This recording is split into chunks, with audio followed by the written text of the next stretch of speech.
With less moderate to severe eczema, why hide your skin if you can help heal your skin from within? Dupixent helps keep you one step ahead of eczema with clearer skin and less itch. Hide my skin? Not me. Don't use if you're allergic to Dupixent. Serious allergic reactions can occur that can be severe. Tell your doctor about new or worsening eye problems such as eye pain or vision changes, including blurred vision, joint aches and pain, or a parasitic infection. Don't change or stop asthma medicines without talking to your doctor. Ask your doctor about Dupixent. This is Big Snoop Dogg with Kelly Clarkson and my main man, Kevin Frazier. Tomorrow, I'm at American Song Contest with Snoop and Kelly Clarkson for an exclusive backstage tour. And Kelly also revealed... Happening now. Gun violence getting too close for comfort for neighbors on the south side. Coming up, how one city councilwoman is hoping to curb the trend. Plenty of clouds overhead today, but they're just dropping a few measly sprinkles here and there. I'll be back in a bit to see if we have any real chances coming up down the line. Plus, coming up, some changes you could make when doing laundry that are environmentally friendly and could save you some money. The news at 5 starts right now. We have seen violence increasing across the city for months now. Shootings on all parts of San Antonio. Some shootings just hours apart. Take a look at this map. This shows the 4 shootings that happened over the past 36 hours. As the violence increases, it's pushing city leaders to work fast to come up with a solution. Today, District 3 City Councilwoman Phyllis Villagran hosting a public safety town hall with San Antonio Police Chief William McManus to hear what neighbors think needs to happen. Our Lee Waldman live outside the Southside Lions Senior Center. That town hall kicking off there in about an hour. Lee. Steve, good afternoon. Councilwoman Villagran is putting together this town hall here, saying it's necessary for the community to come together and work together and refine those public safety standards. Overnight in her district, a man was shot around 2:30 a.m. Police responded to the corner of Onza and Quigg Drive, where they found that man with 3 gunshot wounds. He was taken to the hospital and is expected to survive. Police found the actual shooting scene not far away on Pecan Valley. Rosalinda and Julian Segura have lived in the neighborhood for 50 years. They're getting more and more concerned by gun violence getting closer to their front door. At night, it's either Lasses or Lynn or either over here or over there on those other across the street from Pecan Valley. Bang, bang, bang, bang, bang. You can count the shots that are being shot. The Segura said they're happy to hear the town hall is happening and hope this leads to a crackdown on violent criminals. Now, Councilwoman Villagran's town hall with the police chief starts at 6 o'clock here in the building behind me. The attendees will be hearing about the public safety priorities for the district, as well as have an opportunity to not only ask the councilwoman, but the police chief any questions they might have. Now, coming up at 6 o'clock, we have doorbell camera video of the man who was shot asking for help. Live at the Senior Center, Lee Waldman, KSAT 12 News. Thank you, Lee. An art teacher from Judson ISD now on administrative leave after being arrested for possession of child pornography. 50-year-old Corey Davidson works at Wagner High School. The Texas Attorney General's office given a tip that Davison allegedly uploaded 8 files of child porn onto his Yahoo account. Investigators found folders named Scooter Shots and School Stuff, which contained multiple videos and photos with both adult and child content. The KSAT defenders uncovered Judson ISD sending out an email to parents about this arrest, but they did not name the teacher. San Antonio police are asking for help to solve a murder. There were witnesses there at the scene, but they say the man was shot before they got there. Ruben Rodriguez was killed March 23rd. Police responded to that call around 6 o'clock that evening. This was near Somerset Road and Watson Road. When officers arrived, there were several witnesses. Rodriguez died from multiple gunshot wounds, but the witnesses said that they did not see the shooting. Anyone with information is asked to call 210-224-STOP. A trial date set for the mother of baby James Chiles, who was found dead after disappearing last year in February. James was found weeks later near the trailer home where he lived with his mother, Delaney Chiles. Today, she appeared in court for the tampering with evidence charges. Both sides told the judge they were ready for trial. The judge set a date for May 16th. James's aunt says this step forward is bittersweet. Every day, regardless if I'm here or if I'm at work, at home, there's not a day that doesn't go by that I don't think about James. Being here makes it more real. Having a court date now makes it more real that he's not here. His aunt goes on to say she just wants the truth about what happened to James and why. Jury selection for the trial will begin on May 12th. We now know the name of a man who died after being hit by a train while sleeping on the tracks on the city's east side. He's identified as 31-year-old Orlando Lombard Jr. That's according to the Bexar County Medical Examiner's office. This happened back on April 17th near J Street and Roland Avenue. San Antonio police say the conductor noticed Lombard on the tracks and immediately honked the horn and hit the brakes, but the train could not stop in time. San Antonio police hope security footage will help lead to a suspect who opened fire during a music video production outside a Northwest Side barbershop. In total, 5 people were shot. 3 of them were hospitalized. 2 others grazed by bullets. The shooting happened in the parking lot of Fresh Heads Barbershop on Wurzbach Road. Police say the people shot were part of a crowd shooting that music video. Witnesses say a vehicle pulled up and opened fire. The barbershop itself even had damage from those bullets. There is something new in the city bond proposal. It's housing, and different from regular bond programs, this one has no project list. Coming up at 6 o'clock, how the city plans to use $150 million for that, and how you can have a part in making the decisions. Also at 6, there's a new outbreak. This time it's affecting kids. The CDC is sending out a warning to parents about the hepatitis outbreak in children. The largest cases happening around the world. Has it made it to San Antonio? What local health experts have to say and how you can protect your children.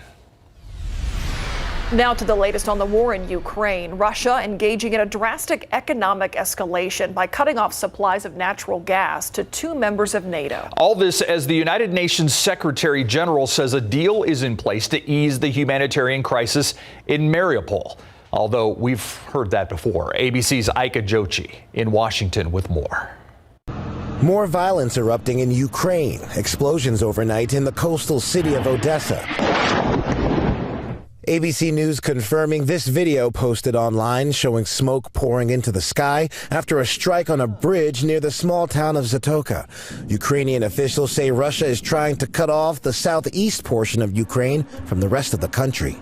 Also, reports of explosions in Belgorod, Russia, less than 20 miles from the border with Ukraine. As for Ukraine's defenses, officials say a majority of its airspace is still controlled by Kyiv after they say Russian forces failed to fully destroy its air defenses. Russia, however, now engaging in other forms of aggression. A memo from the state-controlled Russian gas giant Gazprom says it has cut natural gas deliveries to Poland and Bulgaria, 2 NATO member countries, because they refuse to pay in Russian rubles, a stipulation President Putin has been demanding for weeks. Poland's prime minister responding, saying we will be able to protect our economy, protect households and Poles against such a dramatic step by Russia. On Tuesday, in Moscow, Putin meeting with the United Nations Secretary General. The UN saying an agreement had been reached in principle to evacuate civilians from the steel plant in Mariupol, but previous agreements to evacuate the civilians have repeatedly failed. State Department spokesperson Ned Price says the embassy team traveled to Lviv in order to continue their close collaboration with Ukrainian partners. Ika Jochi, ABC News, Washington. After spending time in a Russian prison cell, a 30-year-old man is now on a flight back to the United States. This all thanks to a prisoner exchange leading to him being released after nearly 3 years. Reed was arrested in Russia back in 2019. Trevor Reed is his name, for allegedly assaulting a police officer. Trevor Reed, his family, and U.S. officials maintained his innocence. For this to happen, President Joe Biden commuted the sentence for Russian pilot Konstantin Yurishenko, who served more than 10 years. The U.S. and Russia coming to this agreement amid concerns over Reed's health. Reed's family spoke about the exchange. He seemed to be in shock a little bit. We're just glad that obviously he's on his way home. Trevor Reed's release bringing renewed attention to several other Americans still in Russian custody, including WNBA star Brittany Griner and ex-U.S. Marine Paul Whelan, who was arrested on espionage charges in 2018. A new mission to space is making history, and it's all because of the astronaut who's on board. 3 American astronauts and 1 European cruising at 17,500 miles per hour to the International Space Station. Now, one of the NASA astronauts is 33-year-old Jessica Watkins. She'll become the first black woman to live on the space station for a long-term mission. Watkins joined NASA's astronaut program in 2017. She previously worked with the team that developed the Mars Curiosity rover. She's from Colorado. She says she hopes her time in space will inspire more young people right here on Earth. There's room to invest more in kind of youth education and getting young girls and young people of color involved at an earlier age, and then providing them the support and resources to kind of continue along that path and pursue careers in STEM. Now Watkins and her team will work on more than 200 experiments on the space station, including new so-called smart shirts that measure your vital signs in zero gravity. Watkins will also be the first black woman to do a spacewalk. I want a smart shirt already. Sounds cool. Hey, 61 this morning, then a high of 80. Pretty close to average for this time of year. The clouds kept our temperatures from really spiking much. Del Rio, 80 currently. Eagle Pass at 79.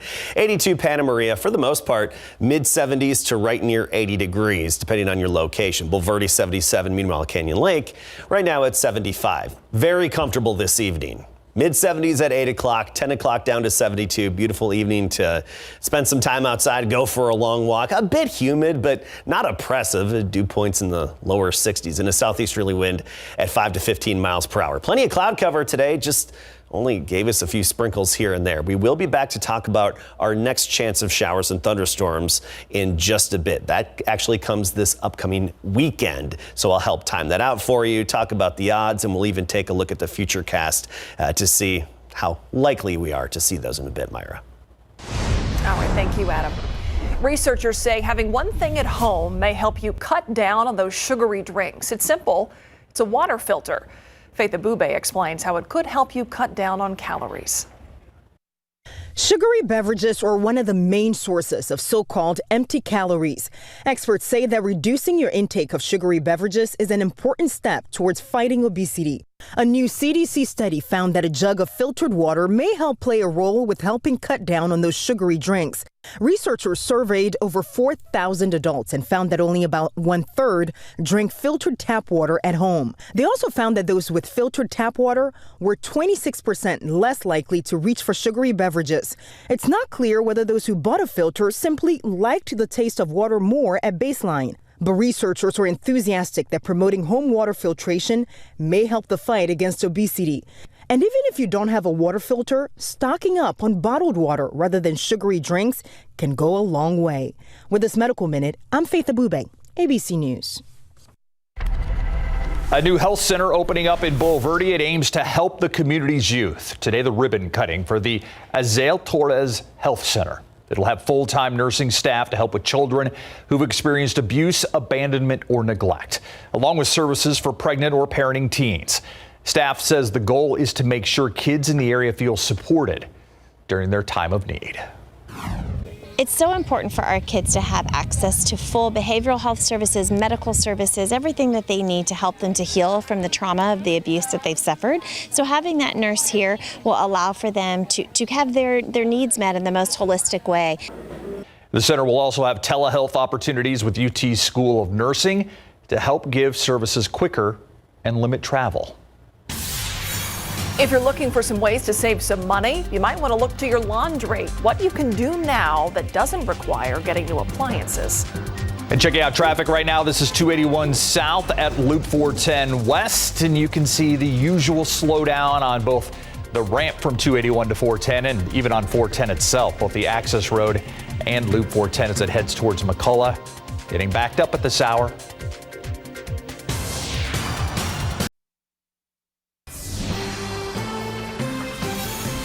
Saving money on laundry. It's a chore that isn't going to disappear, and neither are the costs. It's never ending. No. 12 on your side's Marilyn Moritz has a few simple, eco-friendly changes that can help lower your energy bills.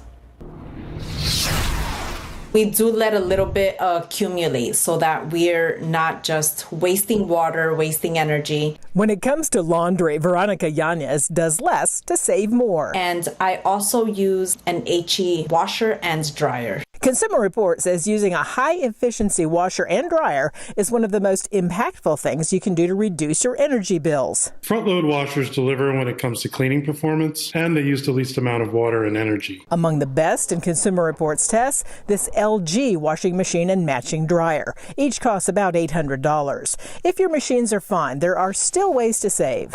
Primarily, I use cold water. I do dry my clothing on a clothesline. Detergents have gotten much better at removing dirt and stains at lower water temperatures. The top two in Consumer Reports tests, Tide Plus Ultra Stain Release and Persil Proclean Stain Fighter. If you can't line dry, you can reduce the amount of energy your dryer uses by increasing your washer's spin cycle. This reduces your dryer's workload by extracting more water from the clothes, which means your dryer works less and less energy is wasted. And don't forget to clean the lint screen before every load. Marilyn Moritz, KSAT 12 News. This reminds me I have folding to do later tonight. Yeah. It's endless when you have the little kids, right? Yes, it is. It's the putting away. I can do the laundry. Agreed. It's the putting away. By the way, they have to be very happy at the Botanical Gardens with the rains we've been getting. Yeah, enough about my laundry. Yeah, no, that was very interesting, Myra. I just thought we'd talk about what was on the screen. Yeah, it's so interesting. You know, those little baby socks that get eaten by the dryer, right? Do not talk to me about it's endlessly fascinating, guys. Let's talk about weather. How about that? Adam and I were into it, but okay. Yeah, these are the things that are right along. It's on our minds these days. All right, I want to get right to it because, you know, the past couple of days have been relatively cool, but so far this month, we've been well above average. You take a look at our month in review so far this month of April, and most of our days have been above average, tallying up to about 5 degrees above average. So definitely feeling the warmth compared to what's typical this time of year. The hottest reading, 98. That was on April 13th. The coolest was the morning of April 8th at 44 degrees. Now today, a decent amount of cloud cover. You can see it here in the satellite imagery. A lot of white and gray. This is the view from space. Literally just a big high-tech camera in outer space looking downward, and that's why you see the clouds bubbling up so nicely and the good high definition there. But the clouds are starting to thin out this evening. We're losing our daylight, and as we lose our daylight and that high sun angle, we'll start to lose these clouds as well. So we'll clear out for a little bit around sunset, but then the clouds will fill back in later on tonight. But with that cloud cover, I mean, temperatures near 80 this afternoon. 79 Hondo, 76 Kerrville, 83 Pleasanton, Cotulla right now at 85. So nothing too outrageous, actually near average for this time of year. Right now, Castroville's 82, Bernie 72, Bulverde currently at 75. Tomorrow morning, nothing special. We'll just be in the mid 60s for morning temperatures, about 66 at Port SA, Converse 66, and Canyon Lake very similar. Mid 60s for pretty much all of us. Pretty straightforward tomorrow morning. Not too warm, not too cool. And then by the afternoon, we start to get a little bit warmer. We're tacking on a few degrees every day here. Mid 80s tomorrow. Nixon 86 along with Hondo and Helotes a little bit cooler at 82. But you look at the trend and we're back to 90 degrees this weekend, and it looks like we'll pretty much just stay there at Friday 89. So pretty similar. Pretty much just stay near 90 Friday all the way through the weekend and even into at least the middle part of next week. No big fronts, no big changes to temperatures, as that does become, more of the theme this time of year. We can get a few weak cool fronts, but rarely do they have a big impact on temperatures like they do earlier in the spring and especially in the winter. Let's talk about rain chances. Plenty of clouds across the state today. No real action and really no big activity across the country. A fairly zonal flow, meaning mostly a west to east, a due west to east flow in the upper levels. A few dips and divots in the upper level flow are causing a few areas of precipitation, but nothing major and no big severe weather outbreak. Around here, we're looking at Saturday. That's when a cold front's going to drop in to parts of central Texas. We're not expecting it to hit us. We'll start the day with clouds for the afternoon, 5 p.m. Sunshine, It's not going to get in the way of any afternoon or evening plans. But once we get into Saturday night, a few storms could develop along that front closer to Austin. And there's the off chance that they could then start to drift southward into our neck of the woods. Right now, we're not all that confident in it, only about a 20% chance. But if they do, they'd be likely to become strong to severe. So something we'll watch for late on Saturday. Here's your KSAT 12-hour forecast. Cloudy in the morning at 67. Stray sprinkle, whoop-de-doo, not a big deal. Then partly cloudy into the afternoon, making it to 86 for the high temperature. And the 7-day forecast is pretty blank when it comes to rain chances. Just that 20% late Saturday and then again on Monday. Okay, thank you, Adam. All right, who do the Cowboys have their eye on, and can they get them where they're drafted? And that's a big question because there's a lot of chatter right now about them moving up in tomorrow's draft in that first round where they right now have the number 24 pick. When we come back, more about that. And not one, but two state champions in high school tennis coming up. Pro football coverage, powered by Davis Law Firm. The NFL draft kicks off tomorrow night at 7 p.m. and is sounding more and more like the Cowboys are actively seeking to trade up in the first round with their first pick now sitting at number 24. That was indicated during the Cowboys pre-draft press conference, supporting owner Jerry Jones' earlier statement that Dallas would not be opposed to moving up. I think it's very middle of the draft heavy, that third through the fifth round. First and second a little more thin than we're used to. But I still think we're going to have a great opportunity to really improve our football team. Whether it's at the 24th pick, if we decide to make a move to go up, then, there's some players that, would fit that category that you might be intrigued by. All right, while the Cowboys have 9 picks in the NFL draft, the Houston Texans have 10 after trading a 6th and 7th round pick to the Patriots to move up to the 5th round. But with 2 first-round picks this year at number 3 overall, now number 13 with the trade of Deshaun Watson to Cleveland, what is the Texans' sense of urgency to find players who can make an immediate impact on the team? We have higher picks this year, and we're expecting to add impact players from this draft. I think there are a lot of impact players from this draft, and that's why the excitement. I know, our phase, our fans are pretty excited about the draft coming up. We are too, and we know that we're going to get some good football players that we're going to add.